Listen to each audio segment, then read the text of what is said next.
वालेकुम व्यूअर्स, कैसे हैं आप सब। उम्मीद है कि आप सब ठीक होंगे। जी मैं भी ठीक हूँ। तो आज फिर बात करते हैं पीर हक खतीब और शुफ वाली सरकार के बारे में। और सबसे पहले तो मैं सलाम करती हूँ इकरारुल हसन भाई को, जिन्होंने आवाज़ उठाई, जिनकी वजह से लोग सामने आना शुरू हो गए हैं। तो हक खतीब साहब अब आप भाग लें, क्योंकि अब लोग सामने आना शुरू हो गए। जिस तरह वो आदमी कह रहा है कि डंडा बच्चे के सिर पे मारा गया, फिर उसको हॉस्पिटल ले जाया गया, फिर ऑपरेट हुआ, उसके बाद वो बच्चा इस दुनिया में नहीं रहा। मतलब आप कत्ल भी कर रहे हैं हक खतीब साहब। अल्लाह ही आपको पूछे। लेकिन इकरार भाई के लिए मेरे दिल से दुआ निकलती है और इकरारुल हसन के साथ हमारी दुआएं हैं। इकरारुल हसन कामयाब होंगे। तो व्यूअर्स, आप प्लीज़ इस वीडियो को देखें, कमेंट में बताएं कि इकरारुल हसन सही कह रहे हैं या गलत। मुझे लगता है सही कह रहे हैं। अल्लाह हाफिज़। तो उन्होंने मेरे साथ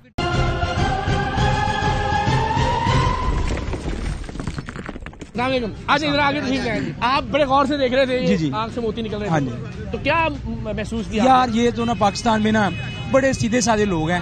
हाँ जी, थोड़ा थोड़ा पीछे भी होते हैं। इन लोगों को ना बेवकूफ बनाना बहुत ही आसान काम है। तो इकरार भाई, मैं ये चाहता हूँ कि आप ये बहादुरी का काम किया है। अभी आपके ऊपर पता नहीं क्या क्या आएगा। नहीं जी, बड़े हमले हो रहे हैं, इल्जाम लग रहे हैं कि मैं मजहब की तौहीन कर दी, पता नहीं क्या क्या कर दिया। जी जी, मैं दीन इस्लाम का परचम बुलंद करने की कोशिश कर रहा हूँ। ये दीन है, ये अल्लाह के औलिया का तरीका है। आप जहाद कर रहे हैं। आपकी मेहरबानी, दुआओं की जरूरत है। बहुत बहुत शुक्रिया। आप तशरीफ लाइए जाके। अस्सलाम वालेकुम, क्या हाल है आपके? ठीक है, अल्हम्दुलिल्लाह। जनाब, आप भी देख रहे थे ये जब हाँ जी, बिल्कुल मैं देख रहा था और मैं ये अपना एक्सपीरियंस शेयर करना चाहता हूँ। मेरे एक बहुत करीबी जानने वाले, तो उनके जो बेटे की तबीयत बहुत नासाज थी, तो उनको किसी ने रेफर किया कि जी आप पीर बाबा हक खतीब साहब हैं, आप उनके पास जाएं, उनके पास जाएंगे तो आपका बच्चा जो है वो बिल्कुल सेहतयाब हो जाएगा। तो उन्होंने मेरे साथ भी डिस्कस किया इसके बारे में। तो मैंने कहा चले ठीक है, मैं गाड़ी निकालता हूँ, हम इकट्ठे चलते हैं। इंशाल्लाह ताला आपका बच्चा अगर सेहतयाब होता है तो वाई नॉट, हम चलेंगे।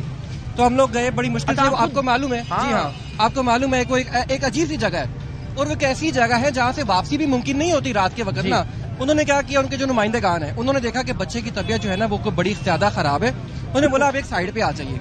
हम लोग एक साइड पे चले गए। उसके बाद उन्होंने बोला कि जी हम पीर साहब आ रहे हैं, वो आकर इनको देखेंगे। उन्होंने आकर उनको देखा और वो जैसे उन्होंने कुछ पढ़ना शुरू किया, मैं खुद हाफिज कुरान हूँ। अच्छा, माशाल्लाह। और उन्होंने जब कुरानी आयात पढ़नी शुरू की, उनसे पढ़ा नहीं गया, वो भूल गए। नहीं पढ़ सकते वो कुरान, भूल गए। भाई मैं आपको जरा लोगों से रिक्वेस्ट, आप जरा मुलाहिजा कीजिए, कुरान मजीद की आयात, अल्लाह का कलाम पढ़ना तो दूर, अहादीस मुबारका पढ़ना तो दूर। अल्लामा इकबाल का एक जबान ज़द-ए-आम शेर है कि मोहम्मद से वफा तूने तो हम तेरे हैं, ये जहां चीज है क्या। और भाई ये आदमी वो शेर ठीक नहीं पढ़ सकता, 4 बार ये शेर गलत पढ़ा। देखिए वो बार बार कह रहे हैं जहां क्या चीज है, और यहाँ मौजूद हर आम आदमी जानता है कि जहां चीज है क्या, लौह कलम तेरे हैं। जो इंसान हमारे प्यारे आका सल्लल्लाहु अलैहि वसल्लम की शान मुबारका में लिखा हुआ मशहूर तरीन उर्दू शेर नहीं पढ़ सकता, वो अरबी की आयात कैसे पढ़ सकता है? ये अफसोस होता है जो बेचारे सादा। जी जी, मसला ये था कि वो बच्चा था, वो बच्चा था एपिलेप्सी का पेशेंट। अब उसको फिट्स पड़ते थे। आपको पता है एपिलेप्सी का पेशेंट जो होता है बच्चा, उसको फिट्स पड़ते हैं और उसको ये मालूम ही नहीं था। अब उन्होंने अपना दम शम जो कुछ भी करना था, ड्रामाबाजी, वो करते रहे। बाद में उन्होंने बोला कि जी हमें एक ऑपरेशन की जरूरत पड़ेगी, उसके लिए आप एक साइड पे कमरे में चले जाएं। अच्छा, हम लोग वहां चले गए, वो बच्चे को अंदर ले गए। ये गए, इनके नुमाइंदे ने उसके सर पे मारा डंडा। बच्चे के सर पे जब डंडा पड़ा वो हो गया बेहोश। उसके बाद इन्होंने जब देखा कि बच्चे की हो गई हालत गैर, ये बोलते कि जी आप ऐसा करें कि रात का टाइम हो गया, आप इसको ले जाइए, आप ऐसा करें कि नेक्स्ट वीक आप दोबारा वापस आए हमारे पास। हम बोले कि यार ये क्या है, अभी रात का 12 बज रहे हैं और बेहोश है, हम कहाँ जाएंगे, आपके पास आए। बच्चा फिर भी चलकर आया, अपने पाँव पे आया। अब आप बोल रहे हो कि उसको वापस ले जाओ।